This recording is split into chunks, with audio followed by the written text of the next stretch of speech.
have to let each other out of this consciousness that demands a contained control over one another. And when it can't have that control, it turns to the ABCs, which is A, never argue, B, refuse to blame, and C, whatever you do, don't coerce your partner. Why? Because arguing rather, is a blinding force.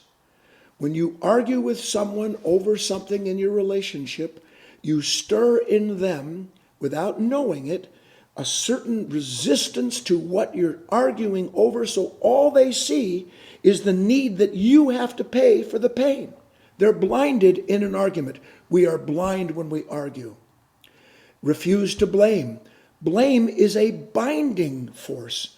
The more we blame one another, the more we produce in each other a certain insistence that appears in the moment that we're being blamed to say, well, I'm not wrong, you're wrong. So we become bound inside of a pattern that has no hope of changing anything until one of us says, let me get this one.